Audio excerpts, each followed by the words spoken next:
ഈ driving seat ഇപ്പം അങ്ങനെ നോക്കാൻ ഒക്കത്തില്ല. കാരണം കുഞ്ഞു വിശ്വനാഥനിരിക്കുന്ന പോലെ വേറൊരാളിരുന്നാൽ പറ്റത്തില്ല. എൻ്റെ ജീവിതമേ ജാസ്മിനാണ്. കാരണം ജാസ്മിനകത്താണ് എൻ്റെ ജീവിതം. വേറെ എനിക്ക് ഇതുകൊണ്ടാണ് എല്ലാ കാര്യങ്ങളും ഞാൻ സാധിച്ചത്. അത്രയ്ക്ക് ഇഷ്ടമായ ഈ വാഹനത്തിനോട്. 45 വർഷം കൊണ്ട് ഞങ്ങൾ രണ്ടുപേരും ഒന്നിച്ച് ജോലി ചെയ്തു. ടിക്കറ്റെല്ലാം കൊടുത്തേച്ച് വന്ന് ഇവിടെ ഇരിക്കുമ്പോൾ പുള്ളി വണ്ടി ഓടിച്ചുകൊണ്ടിരിക്കും, ഓരോ കാര്യങ്ങൾ അങ്ങനെ പറയും.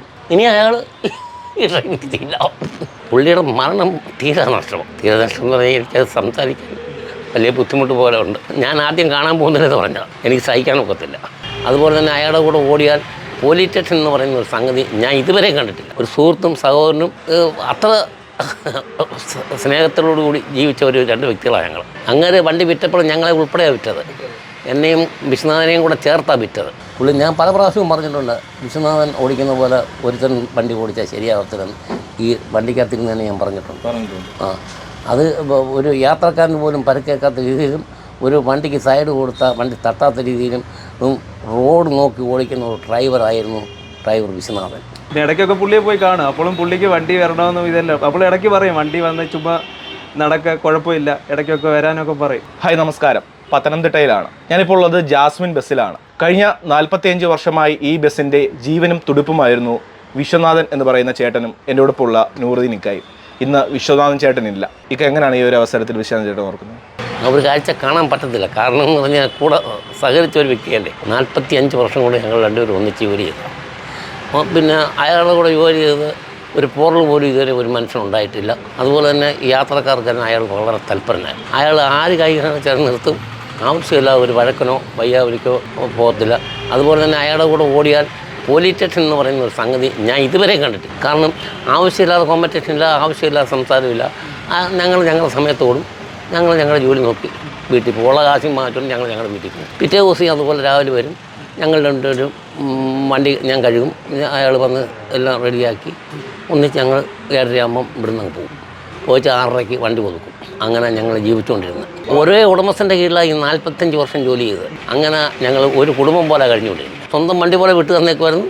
അതുപോലെ ഈ വണ്ടിക്ക് ഒരു 5 പൈസയുടെ പണി ഉണ്ടെങ്കിൽ ഞങ്ങൾ തന്നെ ചെയ്യുന്നതെന്നും ഞങ്ങൾ കൊണ്ട് ചെയ്യും. ഞങ്ങൾ കണക്കെഴുതി കൊടുക്കും. അത് നമ്മൾ ആവശ്യമില്ലാത്ത ഒരു പ്രവൃത്തിയും ഒരു അന്യൻ്റെ മുതലിനോടുള്ള ആഗ്രഹമില്ലായിരുന്നു. പുള്ളിയുടെ മരണം തീരെ നഷ്ടം എന്ന് പറഞ്ഞാൽ എനിക്കത് സംസാരിക്കാൻ വലിയ ബുദ്ധിമുട്ട് പോലെ ഉണ്ട്. ഒരു സുഹൃത്തും സഹോദരനും അത്ര സ്നേഹത്തോടുകൂടി ജീവിച്ച ഒരു 2 വ്യക്തികളാണ് ഞങ്ങൾ.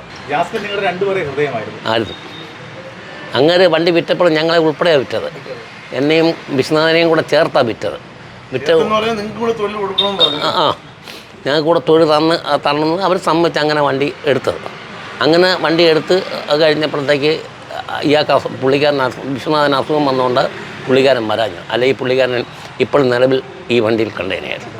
ഈ ബസ് ഉടഞ്ഞ് അങ്ങനെ ഈ വണ്ടി വന്ന കാലം മുതലുള്ള ഡ്രൈവറാണ്.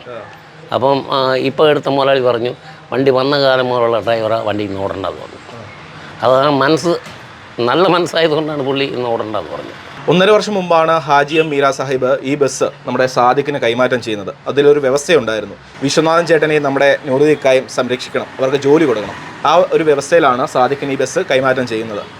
പക്ഷേ ഒരാഴ്ച അദ്ദേഹം വിശ്വനാഥൻ ചേട്ടൻ ഈ ബസ്സിലോടി. പിന്നെ അദ്ദേഹത്തിന് അസുഖമൊക്കെ ആയപ്പോൾ അദ്ദേഹം പിന്നെ വരാതായി. പുതിയ ഡ്രൈവറാണ് ഈ ബസ് കഴിഞ്ഞ 1 വർഷമായിട്ട് ഓടിക്കുന്നത്. ഏകദേശം നമ്മൾ ഈ 1.5 വർഷമായി വണ്ടി എടുത്തിട്ട്. അതുപോലെ തന്നെ പുള്ളി വാഹനം തന്നപ്പോൾ പുള്ളി പ്രത്യേകിച്ചൊന്നും പറഞ്ഞില്ല. പിന്നെ 2 ജീവനക്കാരെ നമുക്ക് തന്നു. നമ്മൾ പിന്നെ അതുപോലെ തന്നെ സംരക്ഷിക്കുന്നുണ്ട്. പുള്ളിയും പ്രായമായെങ്കിലും നമ്മൾ അതിനൊന്നും കുഴപ്പമൊന്നുമില്ല. പുള്ളിയെ തന്നെ നമ്മൾ അങ്ങനെ തന്നെ കണ്ടക്ടറായിട്ട് തന്നെ വിടുകയാണ്. എന്നിട്ട് അത് കഴിഞ്ഞാൽ പുള്ളിക്ക് ശകലം പ്രായത്തിൻ്റെ ഇതായിട്ട് അസുഖങ്ങളൊക്കെ വന്നു. നമ്മുടെ ഡ്രൈവർ വിശ്വനാഥൻ ചേട്ടന് ഡ്രൈവറിൻ്റെ ആ പ്രായത്തിൻ്റെ ആയിട്ടുള്ള അസുഖങ്ങളും ഇതൊക്കെ വന്നപ്പോൾ ട്രീറ്റ്മെൻറ്റൊക്കെ ആയി. അത് കഴിഞ്ഞ് പുള്ളി ഇടയ്ക്ക് പോയി കാണുകയുണ്ടായി. പുള്ളിക്ക് അപ്പോഴും വണ്ടി വരണമെന്നുള്ള ഒരു താല്പര്യമൊക്കെ ഉണ്ടായിരുന്നു. പക്ഷേ പുള്ളിയുടെ അസുഖത്തിൻ്റെ ഇതുകൊണ്ട് കാഠിന്യം കൊണ്ട് പുള്ളിക്ക് വരാനുള്ള അസൗകര്യം ഉണ്ടായിരുന്നു. അങ്ങനെ പിന്നെ നമ്മൾ പുതിയ വേറൊരു ഡ്രൈവറുണ്ട്. പുള്ളി ഇപ്പോൾ ഇത്ര നാളായിട്ട് ഓടിക്കുന്നു. 1 വർഷം കൊണ്ട് പുള്ളി ഓടിക്കുന്നു. വേറെ ആൾ ഓടുന്നുണ്ട്. പുള്ളി കുഴപ്പമൊന്നുമില്ല, ഇങ്ങനെ പോകുന്നു. പിന്നെ ഇടയ്ക്കൊക്കെ പുള്ളിയെ പോയി കാണും. അപ്പോഴും പുള്ളിക്ക് വണ്ടി വരണമെന്നും ഇതല്ല. അപ്പോൾ ഇടയ്ക്ക് പറയും വണ്ടി വന്ന് ചുമ്മാ നടക്കുക, കുഴപ്പമില്ല, ഇടയ്ക്കൊക്കെ വരാനൊക്കെ പറയും. ഇന്ന് നമ്മൾ ഓടിയില്ല. അതായത് പുള്ളി ഇത്രയും വർഷങ്ങളായിട്ട് ഇത് ഓടുന്നതാണ്. അപ്പോൾ നമുക്ക് വേണമെങ്കിൽ ഇന്ന് ഓടായിരുന്നു. പക്ഷേ നമുക്ക് പുള്ളിയോടുള്ള ഒരു ഇതായിട്ട് നമ്മളിന്ന് പുള്ളിക്ക് വേണ്ടി ഇന്ന് ഓടണ്ടെന്നങ്ങ് വിചാരിച്ചു. അത്രേ ഉള്ളൂ. കഴിഞ്ഞ ഒരു വർഷമായിട്ട് പുള്ളി ഇതിനകത്ത് ഡ്രൈവർ അല്ല, നമ്മുടെ വാഹനത്തിൽ ഓടിയില്ല പുള്ളി ഒരു കുറച്ച് ആള് ഓടിയിട്ടുണ്ടെന്ന് ഓടിയില്ല, അത് ഒരാഴ്ച അത്രേ ഉള്ളു. പുള്ളി വയ്യാതിരിക്കുമായിരുന്നു അന്ന് തൊട്ട്. പുള്ളിയും നമ്മുടെ ഹാജിയാരും വണ്ടി കൊടുക്കാമെന്ന് പറഞ്ഞപ്പോൾ നമ്മുടെ ഫാദറിൻ്റെ ഒരു സുഹൃത്ത് തന്നെ പുള്ളി. അപ്പോൾ കൈമാറ്റം ചെയ്യാമെന്ന് പറഞ്ഞ് അപ്പോഴും നമ്മൾ വേറെ പ്രത്യേകിച്ചൊന്നും നോക്കിയില്ല. ഈ ജീവനക്കാരും ഇവരെല്ലാം നമുക്ക് അറിയാവുന്നതാണ്, അതുകൊണ്ട് നമ്മൾ വാഹനം എടുത്തു, അത്രേ ഉള്ളൂ. ചേട്ടൻ്റെ ഓർമ്മയ്ക്ക് മുമ്പിൽ 1000 പ്രണാമങ്ങൾ അർപ്പിച്ചുകൊണ്ട് നിർത്തുന്നു. നന്ദി, നമസ്കാരം.